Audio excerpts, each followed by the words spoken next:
Good morning. You're listening to Retake Our Democracy, a 30-minute weekly radio show that airs at 8:30 a.m. each Saturday morning on KSFR 101.1 FM, your Santa Fe public radio station. And I'm Paul Gibson, the host of Retake Our Democracy. Today I'll be speaking with Sharla Parsons, Democratic Party progressive and one of the founders of the Adelante Progressive Caucus in the Democratic Party. She is putting her real estate knowledge and her relationships to focus on housing development and on innovative approaches to infill instead of developing more sprawling suburbs. No doubt we have a huge need for new affordable housing throughout New Mexico. And as usual, Sharla challenges traditional thinking and has used her strong people skills to facilitate a coalition of housing stakeholders in Albuquerque who just may have a model that the state should consider. We'll get to Sharla in just a moment, but first a few brief announcements. Last week, I spoke with Sharla Johnson, one of the leaders and co-founders of the Youth United for Climate Action, or YECA. We discussed how YECA was formed and how it has expanded its scope of advocacy work since it was founded 4 years ago. We also discussed the legislation they are supporting in the 2023 session. Very interesting to get the perspective of someone who will inherit whatever my generation will leave those in their 20s. I want to remind you that if you're listening to the show while driving around town and miss any of the show, you can watch the full YouTube recording of this show and any prior interview, including the interview with Seneca from YECA, by going to retakeourdemocracy.org and clicking on the Retake on the Radio button on the lower right-hand side of the homepage. You'll find all of our recordings there in chronological order, so you can watch any one that you might have missed. Retake is back in doing its huddles again for the legislature. We've done about 5 or 6 now, and we'll be doing them every Wednesday from 6 to 7 throughout the session. And huddles are a great way to learn about bills we're supporting and strategies for being an effective advocate at the Roundhouse. The huddles, we discuss the bills we're going to support and messaging strategy, and we often have guests who are representing bills that we're supporting. For instance, we had Sharla on this past Wednesday. This week, in addition to the 2023 session, we will discuss the governor's broadly criticized nominees for the PRC. We will also discuss what is emerging as a full court effort to pass hydrogen legislation in 2023. So join us, learn more about how the legislature works and how you can lobby effectively. You must register to attend. To get more info and a link to register, go to retakeourdemocracy.org and click on the Actions and Events in the homepage banner. You'll find a link near the top of the page. Before we get started, I also want to acknowledge that we're conducting this show on stolen Tewa land, and I want to thank our Tewa neighbors for being such good stewards of the land. We could learn much from their custodial caring for land, water, and air, and we better learn it soon. Okay, let's meet today's guest, Sharla Parsons. Welcome to the show, Sharla. Thanks very much for having me. So I always like to let my guests introduce themselves. So can you tell us how you got involved with the political process in New Mexico and how that led you to become involved in housing policy? Sure. So I am an unlikely person to be in this position, actually. I started this work when I was a stay-at-home mom and Bernie Sanders came into play. I fell in love, just like everyone probably listening to this show did. And Bernie told me to run for something in my party, so I did. I ran for precinct chair and for the platform committee for the Bernalillo County. That was, it was very quick and wild and furious. From there, I decided I wanted to run for the state platform and resolution committee. And I begged and begged and begged and got myself an appointment. And when I got there, I didn't love the way things were looking. And I decided to do the craziest thing I've ever done, which is to run as the chair of a committee that I had never been to. The rest is history on that. We traveled the state. We met people from, I think, 17 of our 33 counties and developed the platform process that we know today. Since then, one of our members has taken over and they're doing a fantastic job there. I started, Levine, right? What's that? Jay Levine, right? That's right, Jay Levine. You guys have done a great job. We have one of the best platforms in the country. Yeah, Anna Moran is also his vice chair, and she's fierce and wonderful. And their whole committee it's astounding.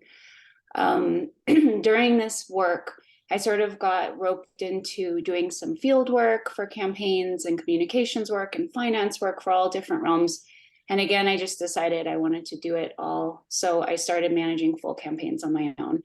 Um, Also during that time, we realized, just like you'd know, that we have a stark need for staff for our legislators. And so we fundraised and worked. I worked with Representative Hockman V. Hill and Representative Abbas Akil, and we fundraised for their campaign money and created a constituent services program for the legislature. Um, it was fast and furious. Again, I learned a lot up at the session and in the interim, and that was awesome. During this time, I got my real estate license. And I actually, like, people ask me all the time, like, why did you get your real estate license? And I say, I really don't know. I just felt like I wanted to do that, and I did that. So when I got into real estate, you can imagine that I was very much the black sheep in the room. Real estate, for those that don't know, is a very conservative industry. It's very profit driven. It's very, we have money and revenue on the mind there, market economy, of course. And I didn't quite fit in there. So after the murder of George Floyd, our CEO of Keller Williams, Gary Keller, enacted the program that they wanted a diversity, equity, inclusion, DEI committee at every market center on the planet. So that was massive. They poured a lot of money and resources into that. And I, of course, was the chair of that at my market center. A couple years after that, we started. Can you tell us a little bit about what that was? Sure. It's very, very high level education for the realtors in the market center, learning what redlining is, learning the effects of redlining, which we'll talk about, later, I'm sure, learning about who the marginalized communities are and how we can better serve them, talking about resources to provide to realtors. Essentially, how can we as realtors truly be a resource for literally anyone that walks in the door, whether you look like them, speak their language, go to the same church or other religious building or not. And we realized really quickly that we had our work cut out for us. It's been a lot of fun. We've done a lot of work, and we were contacted by the association, the Greater Albuquerque Association of Realtors, to do the same effort at the association level. So again, we started at the bottom. We asked the board. We put together a proposal, and we called ourselves ABCD. That stands for Advancing Belonging, Community, and Diversity. And the reason we called it that was because we found in the Keller Williams marketplace that the word DEI was really triggering to a lot of the more conservative people, and they would run away from the effort. In the association level effort, we've had an amazing showing of support. Our motto there is to stop correcting and start connecting. And so it's the same mission. We're still creating the resources, looking for the marginalized communities. Our focuses are on education and advocacy, and we're doing it. And so we're only on our 6th month there. And so fingers crossed it stays great. And then in the midst of all this, I got approached by the city of Albuquerque asking for some help getting the private sector to the table for their Housing Forward project that we'll talk about more later. They were aware that, the neighborhood association folks, they find their way to the table. They know about the community town halls. They have their voices heard, and the industry hasn't exactly had a say in, and they wanted to make sure that they did.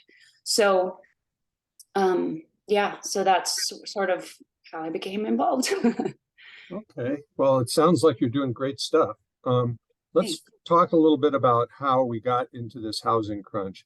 Before we get into housing strategies you're proposing, how about we talk about looking back at housing policy from the mid-20th century with redlining and highly intentional zoning laws that contributed to creating the housing crisis we have now. Could you lay out what those policies were and how they helped create a large white middle class with communities of color consigned to low quality, unsecure rental housing or worse housing projects? Yeah. So just to start, for those who don't already know what redlining is, which I learned quickly when starting the DEI group that a lot of people think they know, but they don't really know. It comes from a government homeownership program. They were created as part of the 1930s era New Deal. They offered government insured mortgages for homeowners. It was a form of federal aid designed to stave off a huge wave of foreclosures during the Depression era.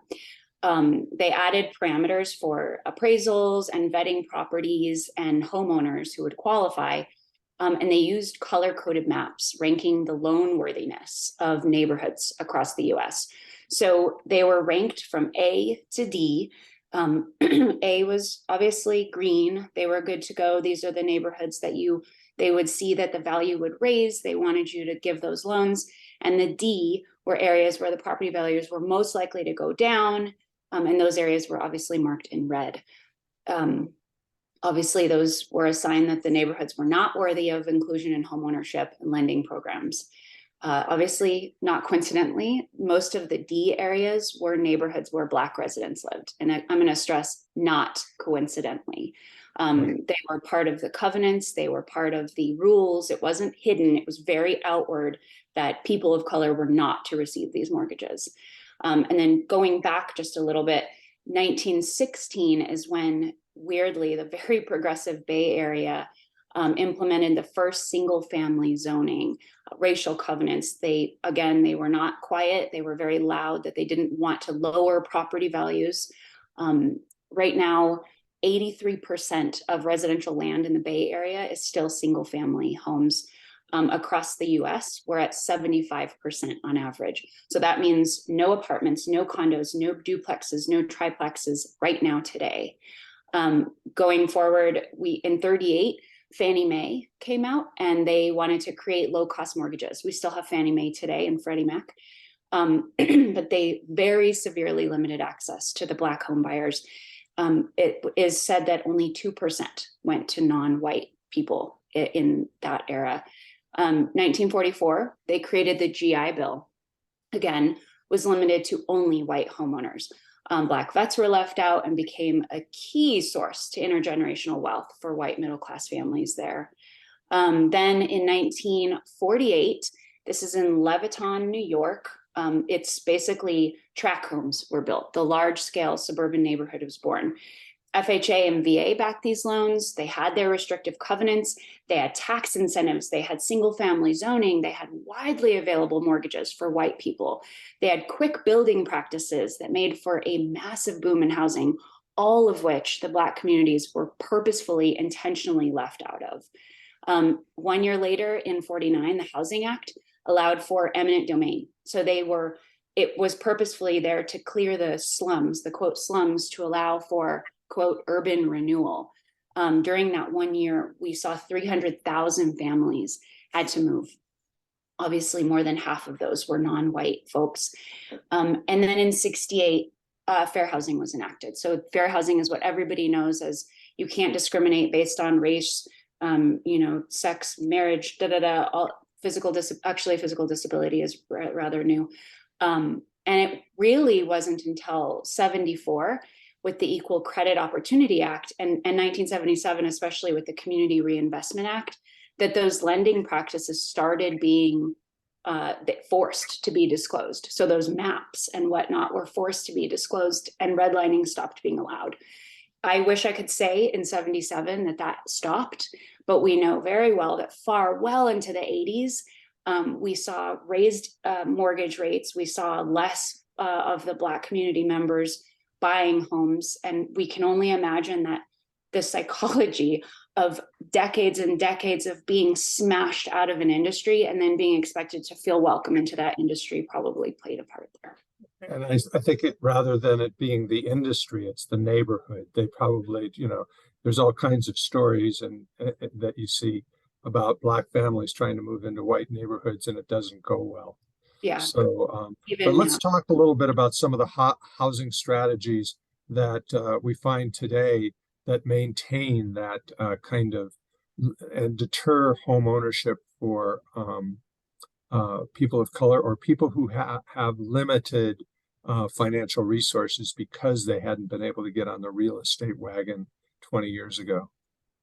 Sure. So, like I said, those policies arguably gave white middle class families a solid 50-year head start on Black families to gain wealth and be in the situation that they're in today and that we're in today. Obviously, this came with a lot more consequences other than financial, but that's for another day. Intergenerational wealth means that not only are white middle class families able to offer financial assistance to their children, so right, I'm sure if you're a white middle class person, you may have received some help from your parents, $5,000, something to help get a down payment on your next home. They had that $5,000 because they had equity, and they had that equity because their parents and their parents had equity. So without that equity going down generationally, a lot of people in this generation didn't have that help. So it helped to continue the legacy of families of homeowners.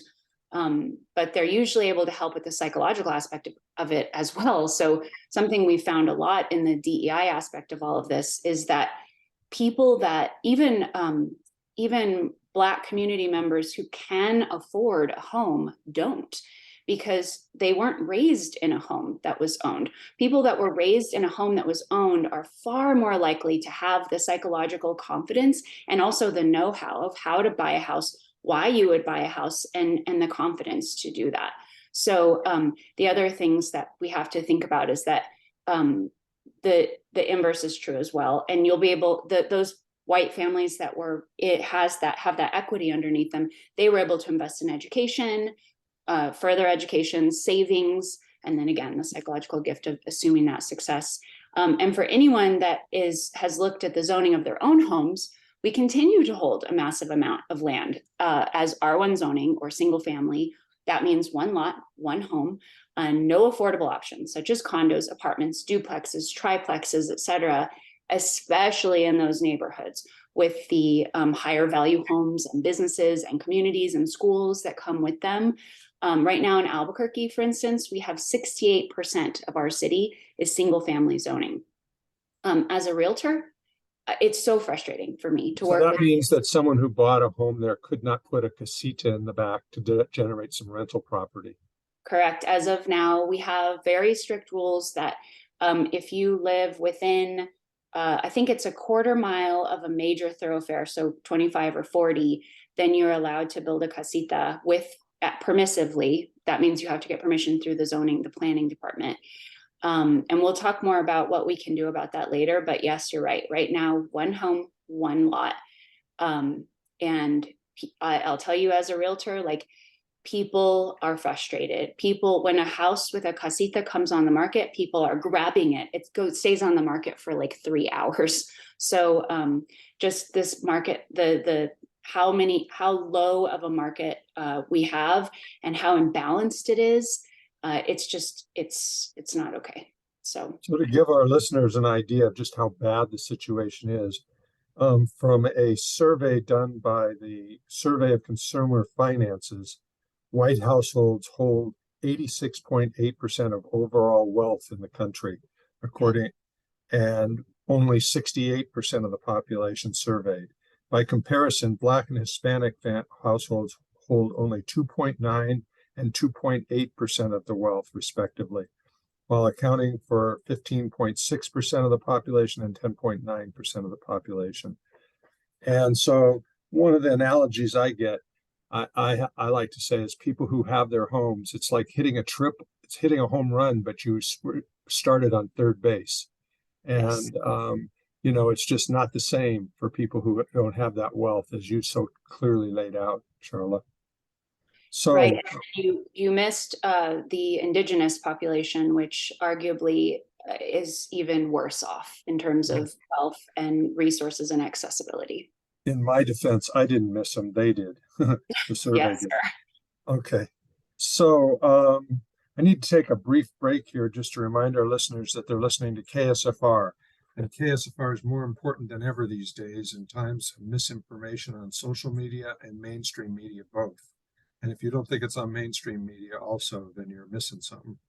Um, so in an era replete with misinformation, at KSFR, you get the straight scoop, fact-based news from Amy Goodman on Democracy Now!, the BBC, and KSFR's own state and local news. Plus, you get great music, cultural information, and informative discussions on timely issues like from Economic Update and Retake Our Democracy, offering a progressive power hour each Saturday morning from 8 to 9 a.m. So for those of you who can afford it, please consider making a contribution. Go to ksfr.org and click on the donate button and toss them 10, 20, or even $50 and think of it as your ticket for admission to some really great programming. So let's get back to and I want to thank you in advance for your donation there. Let's get back to our discussion with Sharla Parsons on housing policy and the resulting lack of affordable housing. All right, let's bring this home to New Mexico. How bad is the affordable housing crisis in New Mexico? We are in trouble, to say the least. My knowledge is most clear in the city of Albuquerque, because that's where my concentration is. Here we are anywhere, depending on the study, anywhere between 15 and 35,000 units short. That's not just affordable housing, that's all housing. I hear it's around 7,000 in Santa Fe, and I think it's proportionate in Las Cruces and the rest of the state. Albuquerque has roughly 1,300 homeless people on the street each night. The emergency rental assistance program money has expired. Zoning is still creating barriers that are rough. Permitting continues to cause bottlenecks. The home values increased, just so we're clear, normally our home values increase anywhere from like maybe 1%. We saw 0.2% in 2015. In 2021, our home values increased 20%. The same went for rents. We usually see rents raise a little higher than that, maybe 2 to 3% each year. Again, we saw 20% increase in 2021.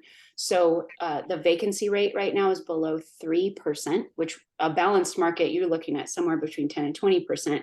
3% is where we're at right now. So the supply of housing in Albuquerque and presumably the rest of the state is absolutely dismal right now, and we're in real trouble. So one of the things that I think I really want to stress here is that the person who wants to buy a home and put a casita on it, it's not just that those are, like in Santa Fe, those people get bad reps because they put that casita out for Airbnb. But there are ways to prevent that, right? And the thing that people may miss is it's not just that the person who bought the property with the casita is able to afford that property. So they're probably someone who only can barely get into the housing market, but it's also that that casita is going to offer affordable housing to some family right, that otherwise wouldn't be available. Yeah, and I know we'll talk about the housing project in Albuquerque later, but I do think that it's important to really call out, like, when we're talking about R1 zoning, we're talking about exclusionary zoning. It's restrictive zoning, right? So just because we grew up in the R1 world, I grew up that way, you grew up that way, it feels normal and comfortable, so we fight for it with our claws. Doesn't mean that it's right. When we add a casita, when we allow for a house to have two separate homes, if it's large enough and it accommodates for it, we're talking about raising the potential for housing by 300%, right? One lot, one home into 3 homes in one lot. And like you said, the short-term rental problem, we do have a huge influx of those, and we can talk about that more later. But all of these things need to be not just complained about, but we need to look for real solutions there. And I know I'm biased, but I think the city of Albuquerque is doing an amazing job at looking for real tangible solutions there. And I think the state needs to follow suit. Okay, so you've been meeting with realtors. Is it the Realtors Association you've been meeting with? And I got from our conversation, was it contractors?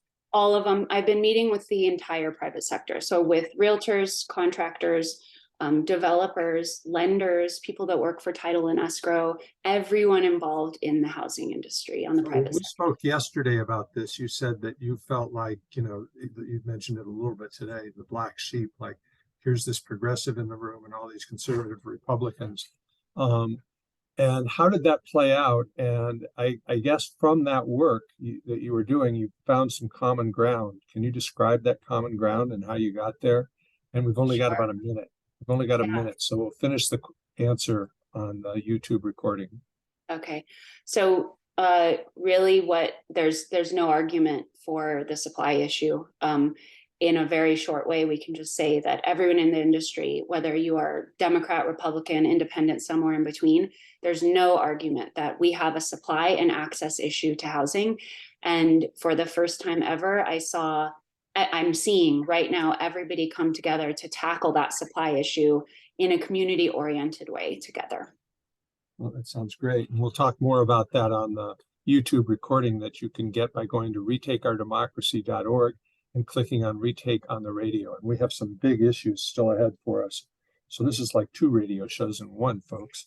But while I've got the radio listeners on, I want to remind you that if you want to learn more about the legislature, how it operates, and how you can be effectively involved in advocacy for good policy and legislation, each week, Retake hosts Zoom-based huddles where we discuss bills we support or oppose and where we develop strategies to advance bills. Huddles are a great way to become a part of the growing community of advocates that has been working together for 5-6 years. Our next huddle will be this coming Wednesday, January 18th from 6 to 7. For more information on the huddles, go to retakeourdemocracy.org and click on the Actions and Events menu. And until next week, continue having a healthy, happy, and active new year. It's critical to remain active in these times of change and challenge. Retake tries to make it easier for you to be informed and engaged. To get in the game, go to retakeourdemocracy.org and sign up for our blog. You'll get 1 to 2 posts a week with timely analysis of New Mexico politics, policy issues, and legislation. If you want to stay on top of what is going on at the Roundhouse and when and how you can actively weigh in, and also sign up for our alerts on the homepage. The alerts come to you whenever we have one of our bills coming to a committee or on the floor of a chamber, and it gives you speaking points and contact information so that you can weigh in with your legislature. I would also encourage you, while you're at our website, to take a bit of a tour. We have lots of resources and information there. And so if you just use the search engine and put in a keyword that reflects some policy issue you have or political issue you have, put it in the search engine and you're likely to find 2 or 3 posts about that issue. And it's a great way to find out who we are and what we stand for. So until next week, please stay safe, stay healthy, and stay active. It's the only way we're going to fix this mess. So by the miracle of YouTube, I'm back with Sharla Parsons, but I've got to make sure, okay, I did it. I got it done in time. I sometimes run over and KSFR gets mad. But we've got, now we're on casual time so I can relax. Okay. So you were talking about your meetings with the realtors and the contractors, and that you found common ground about, increasing supply and increasing access. What does that look like? So it's just been really interesting. I think just like everything else, I kind of started out by winging it. I called, the couple commercial realtors that I knew, and I started talking about the Housing Forward project and what our ideas were for increasing the supply to housing. And in the past, GAR, the Greater Albuquerque Area Association of Realtors, and also CARNM, the Commercial Association of Realtors, has not been very involved with the city of Albuquerque. Again, they're conservative. We have a Democratic mayor, and so that connection just wasn't there. So you can imagine their surprise when I'm telling them that we're looking strongly into economic development and real solutions toward increasing this supply, and we want the industry folks to be a part of this conversation. They were thrilled. So from there, it really went quickly. the whole Carnum had emails going out, all of GAR. We had the the Greater Albuquerque Hotel and Lodging Association.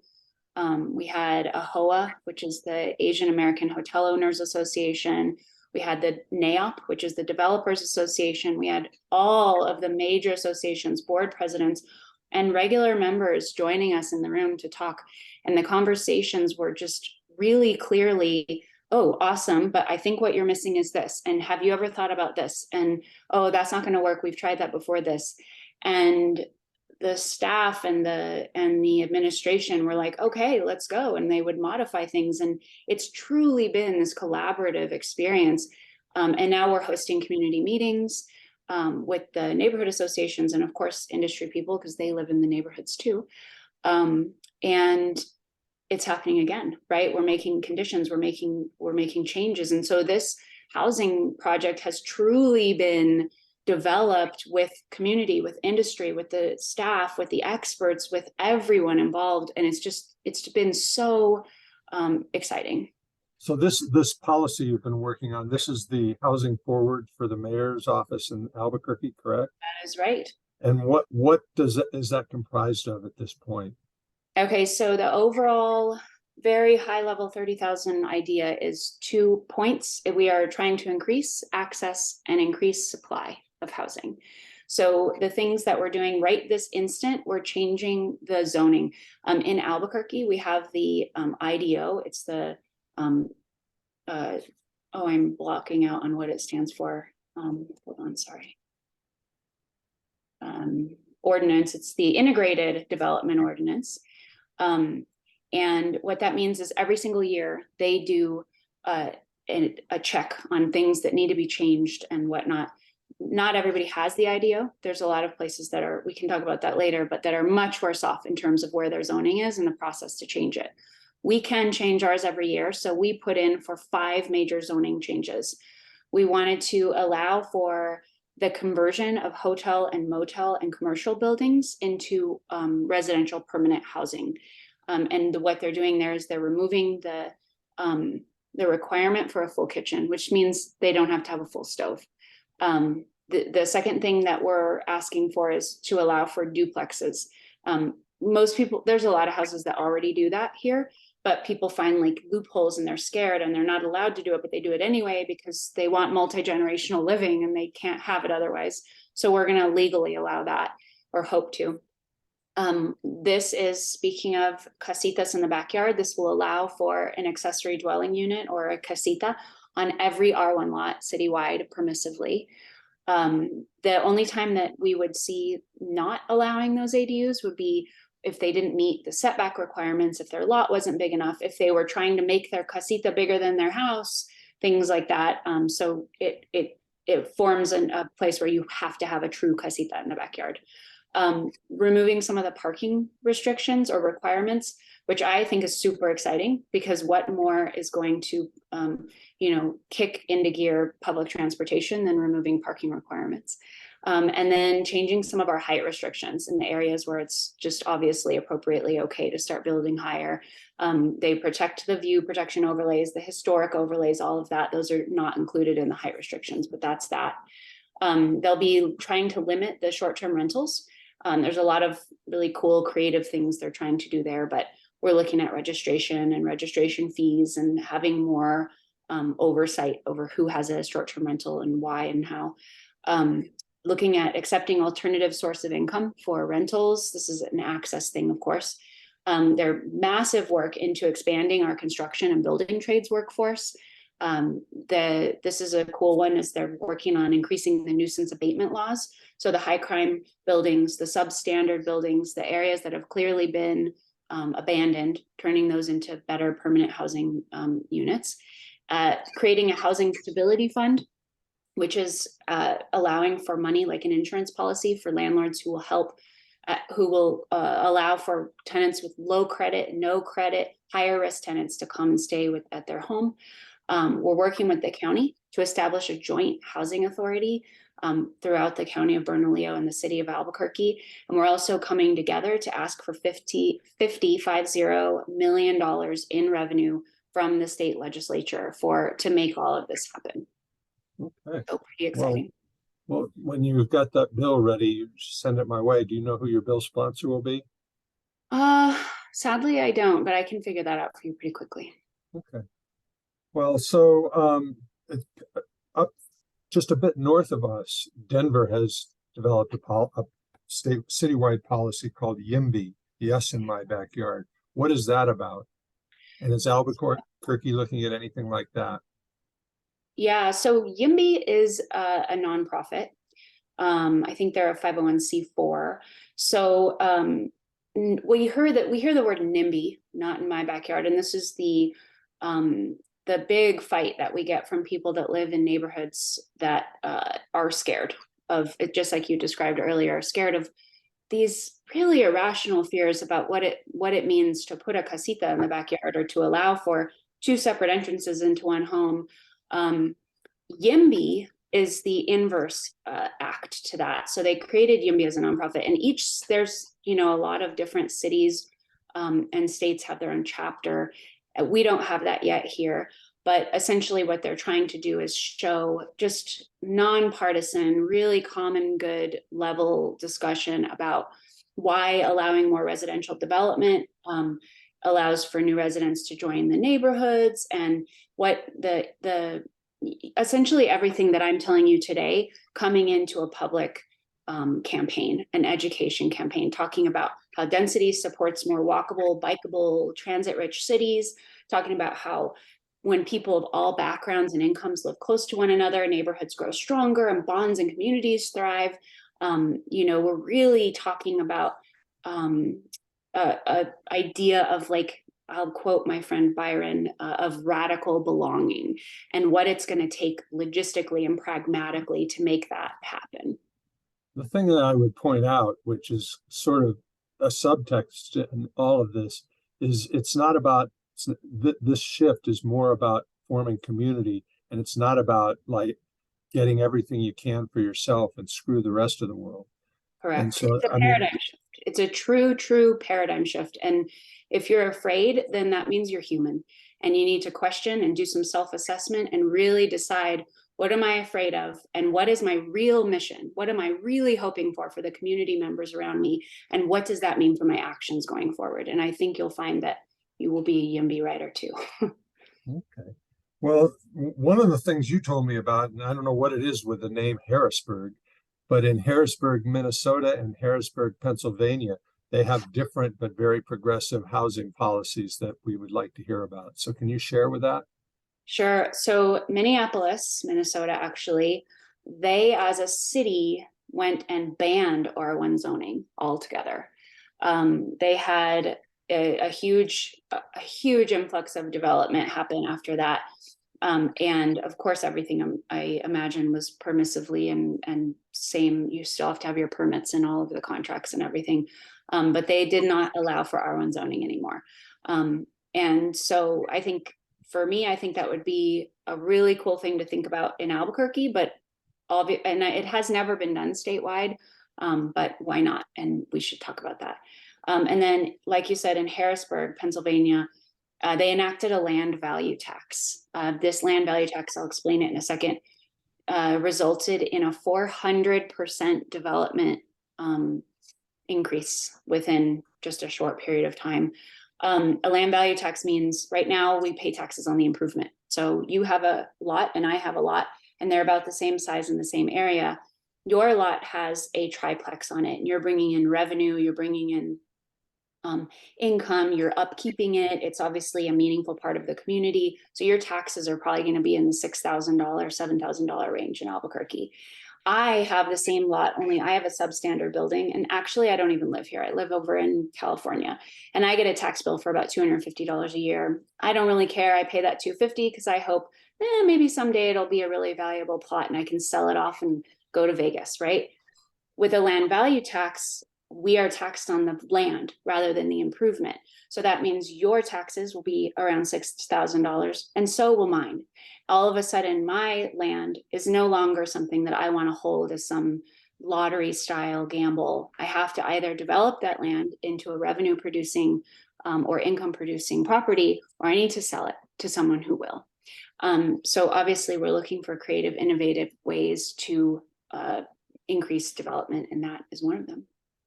And it sounds to me like all of these policies are designed to focus development on infill, not sprawling suburbs. Can you Very talk correct. a little bit about why that's an important thing?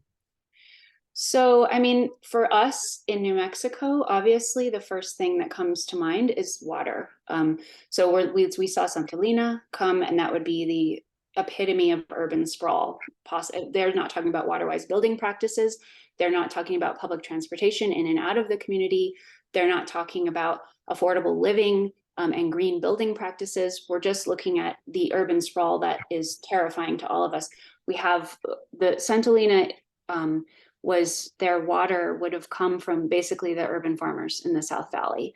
And also the regular aquifer, the regular water. So water. The second thing that is people don't really realize is that concentrated cities have a much lower carbon footprint than people that have to drive, like in Denver, for instance, people are driving 45 minutes an hour, or Dallas or Houston or any other places who have resorted to urban sprawl in order to hold on with their clause to R1 zoning.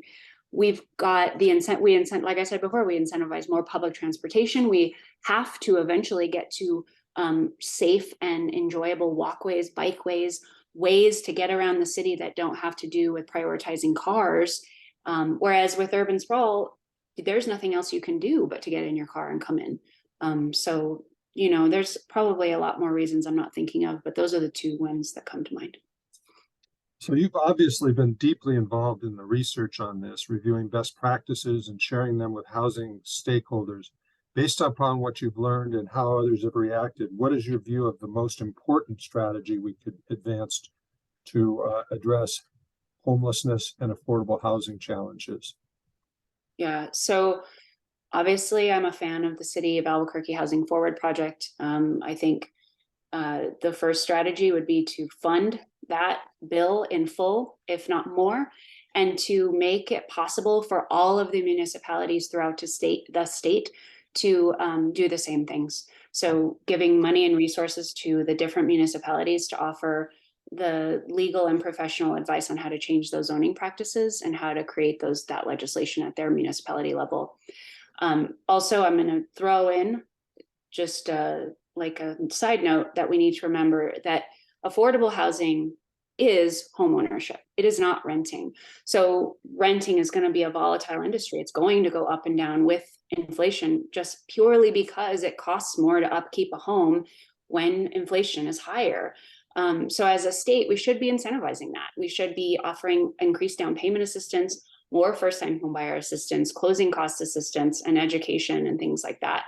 I think banning R1 zoning throughout the state would be amazing. Again, it's never been done, but like, whatever, let's be the first.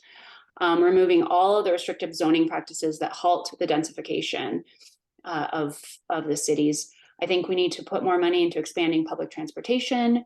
We need to expand the emergency rental assistance program into a inflation rental assistance program. And ERAP, the original program, was geared toward COVID. It was COVID relief. But COVID relief has merged into inflation relief. And now we've lost those funds. As of the 1st of January, they're not accepting new applications. So I would like to see that come back and to be way more fully sourced than it is right now. As a state, we need to limit short-term rentals in a major way, including, in my opinion, we should be requiring ADA compliancy at short-term rentals. If the hotel motel industry has to do that, then they should too. And this is coming from I've hosted an Airbnb before, and I still believe that to be true. I think we could create a statewide housing authority. Statewide housing authorities, they can acquire, they can construct, they can operate property, they can expand and repay those funds. We can lease, we can rehab, we can sell property. And those are entities. They're not agents of the municipal government. So those have, a lot more autonomy. We can create a public option to borrow from federal agencies or nonprofits. We can, again, enact the land value tax. I think that is a citywide thing as well, but I don't know. We can increase community land trusts. And if you want, I can send you links to all of these things later.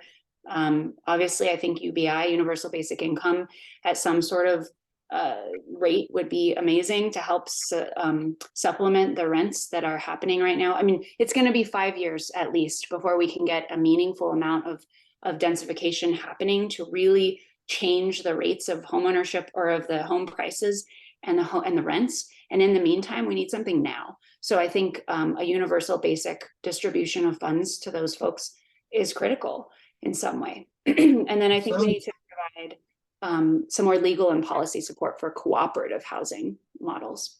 It sounds like what you're trying to create is basically a ladder from the bottom of rung to the top, so that people who have historically been marginalized and excluded from home ownership and wealth accumulation can get a foot in the door, and over a period of years develop that kind of intergenerational wealth for their families.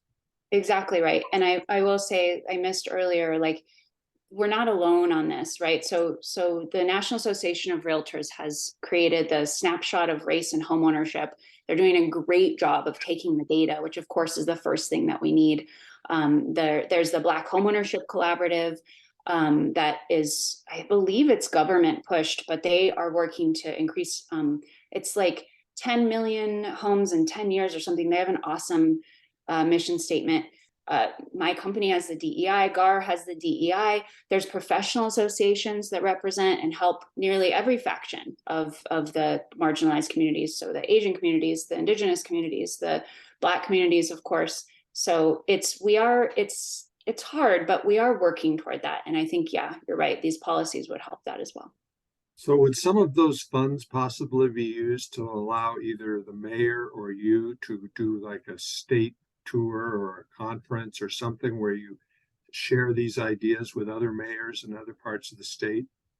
I don't know. I'm sure there's usually a way around things, like there's a way to everything. So, and I sort of find my way around anyway, don't I, Paul? So, I've noticed that. I know most of the conversation has been city and county levels, and you now have legislation but that is for the city of Albuquerque. Are you aware of other housing legislation that may be introduced in this session that could pick off a piece of what you're trying to do? yeah, I mean, I know Representative Andrea Romero and Representative Angelica Rubio are going to be re-bringing their same tenant rights bill that they brought last year. And that's a great one. I think they've made a few changes.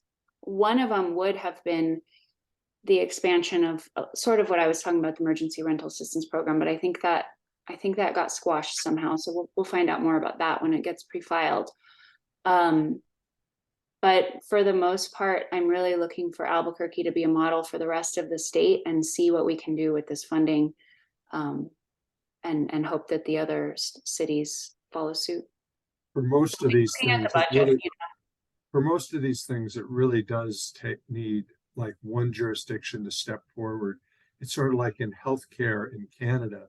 Saskatchewan was a province. It was the poorest province in Canada. And they decided they were going to create universal health care. And they brought in all the health professionals and they got in a room and they carved out what could work. And then they implemented it. And 2 or 3 years later, I think it was actually 4 or 5 years later, by the time they had some data, the country came to them and said, we want to replicate this. And now Canada has the health system they have because one jurisdiction decided we need to fix this. This is broken. And so it's really encouraging to see what you're doing with Tim. And Thank you. I want to wish you the best of luck with it. And we'll stay tuned and we'll write about this as well. So if you get me that information you promised me, I'll write about it in the next week or two. Will do. Okay. Thank you, Sharla. Thank you, Paul. I appreciate it. Bye-bye. Bye-bye.